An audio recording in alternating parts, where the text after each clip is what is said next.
Joining me right now, Jack Berkman, Republican strategist and host of Behind the Curtain with Jack Berkman. Catch him every Saturday night on the Radio America Network and Sunday afternoons at 2 p.m. on WMAL in Metropolitan D.C. Also, Mark Levine, nationally syndicated radio talk show host and the Democratic nominee for the 45th District in the Virginia House of Delegates. Welcome, gentlemen. Well, this week, a shocking announcement from House Speaker John Boehner. It's become clear to me that this prolonged leadership turmoil would do irreparable harm to the institution. So this morning I informed my colleagues that I would resign from the speakership and resign from Congress at the end of October. Now, as you've often heard me say, this isn't about me. It's about the people. It's about the institution. Just yesterday, we witnessed the awesome sight of Pope Francis addressing the greatest legislative body in the world. And I hope that we will all heed his call to live by the golden rule. But last night I started to think about this, and this morning I woke up and I said my prayers, as I always do, and I decided, you know, today's the day I'm going to do this. As simple as that. Those close to Boehner knew that he had considered resigning last year, but after his top deputy, Majority Leader Eric Cantor, lost his seat during the midterms, he decided to stay on. Here's how Senate Majority Leader Mitch McConnell reacted to the news. Grace under pressure. Country and institution before self.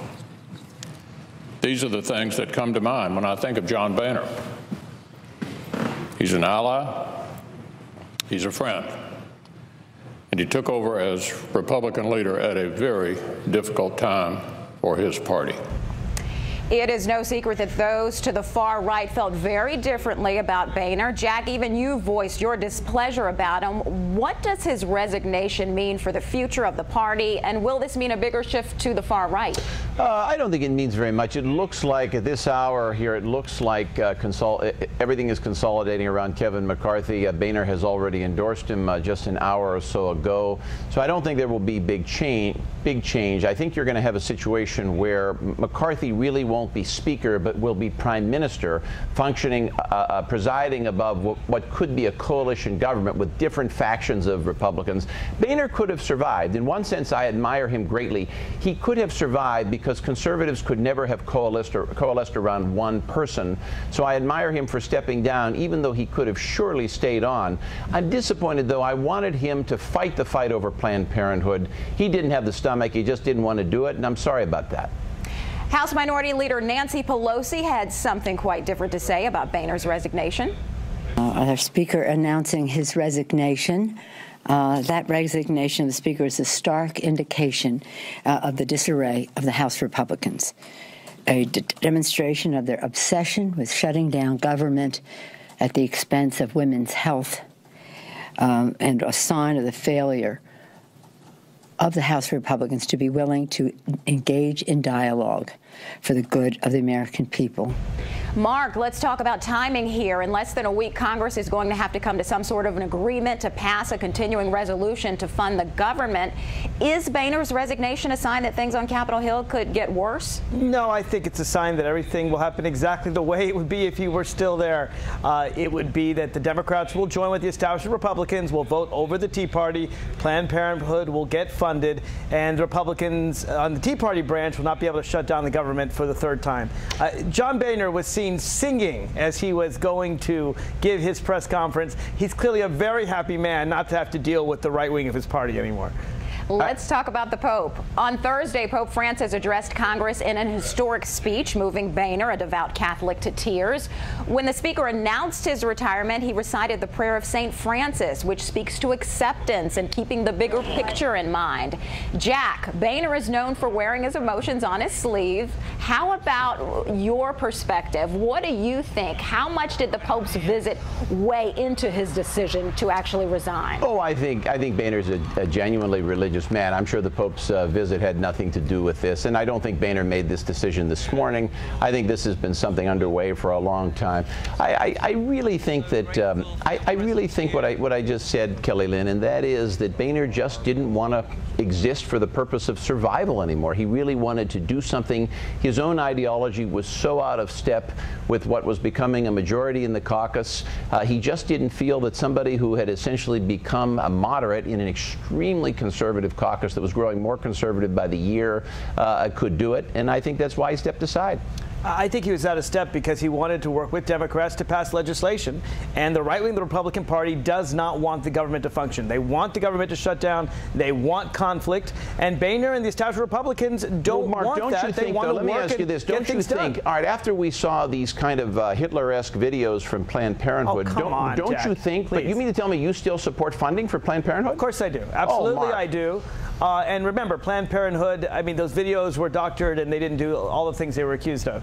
At the essence, I do believe, though, that they did some of them, not all of them, but some of them, you say, right? Let's be very clear. If a child is dying, I would rather use fetal tissue to save that child's life than flush it down the toilet. I know your party wants to flush it down the toilet, but it's a crime, to save lives. It's a crime. No, it's not a crime to use fetal tissue to save lives. All right, gentlemen, we're going to get back to the Pope. The address that he made to Congress touched a whole lot of people, but Pope Francis did not shy away from the tough political topics: immigration, the death penalty, also climate change.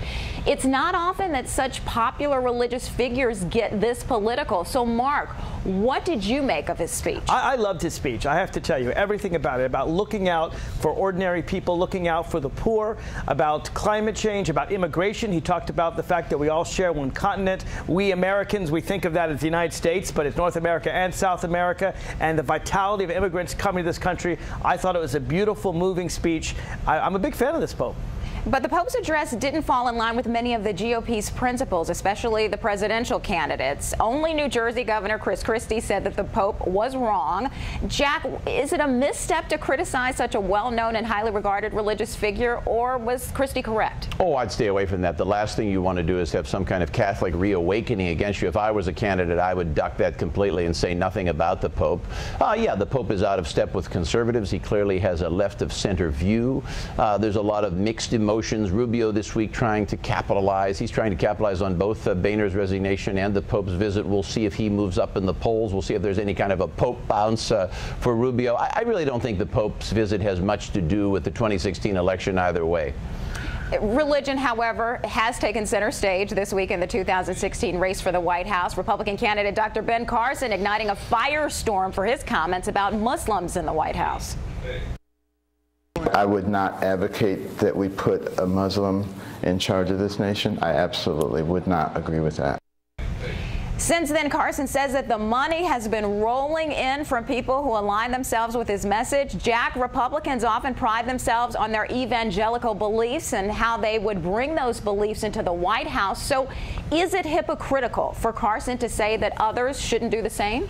Well, a couple things. He said the wrong thing. I certainly don't agree with that. I mean, on its face, it's a kind of silly comment. Now, I do think it's helping him politically, and I do think money's pouring in, and it could be the beginning of something he doesn't have now, which is a genuine political organization throughout the South and throughout those states of the early primaries. I want to give Ben Carson the benefit of the doubt. I know him. I think he's a very good man and a smart man. I think this is what he meant to say, giving him the benefit of the doubt. Muslims, both in the United States and around the world, are increasingly radical and radicalized, and this is cause for concern. I think that's a very legitimate way of expressing his feelings. I just think it's one of those cases where it came out the wrong way. And the Constitution says there should be no religious test for anyone to run for office. I think it's extremely offensive what he had to say, and really it was an attack on the great diversity of religions that has always been in America. Let's switch gears to presidential candidate Scott Walker. Now, earlier this week, the Republican governor decided to suspend his campaign, and he called on others lower in the polls to do the same, saying that it will cause voters to focus on the issues. Jack, is this a good decision? Should others drop out? It's good for the party, and I admire Walker for doing it. If I were Walker, I would stay in. I mean, even if there's no money at this point, function as a pundit, for God's sakes. Just survive off earned media. If nothing else, hang around till Iowa. He's still strong in Iowa. I would never have dropped out. People get frustrated. They just get frustrated. I think last week during the debate, you could see a lot of frustration with Walker. I think, you know, he comes from a state where people built him up as some kind of a god. He expected that this would translate onto the national stage. It didn't, and I just think he succumbed to the frustration. You know, last week on this very channel, I said that Scott Walker had the worst of all the candidates in the debate, and so I guess my prediction came true. He had to drop out. Before we go, let's discuss the latest Trump trouble. On Wednesday, the Donald tweeted that he would no longer make any appearances on Fox News because of unfair treatment. Now, the network responded to this, calling his boycott a distraction from the real campaign issues. All of this comes a week after a less than stellar performance at the second Republican debate and a dip in poll numbers. Mark, Jack, is Trump a distraction? Is he creating media buzz to make up for his fall in the polls? As a Democrat, I'm a big fan of Donald Trump. I hope he wins the Republican nomination. I can't think of anyone easier for Hillary Clinton to beat in at least 40 states. I think he's very amusing. I love watching him. I can't wait to see his appearance on Saturday Night Live. As you might guess, Jeb Bush, as I long predicted here, will be the Republican nominee. As you might guess, I have the opposite view. Surprise, surprise. I think Trump is the only, I'm not endorsing him, but I'm not endorsing anyone until the convention, but I think Trump is the only Republican who might even have a chance of getting to 270. The map is skewed against us. Problem, Kelly Lynn, is he doesn't know how to be a candidate. There's all kinds of events and things he should be doing, but he's stumbling. He's missing his mark. I hope he can get back on track. Jack Burkman, Republican strategist, Mark Levine, Democratic strategist, the best political panel on television. Thanks so much. Thanks, guys. Thanks, Kellyanne.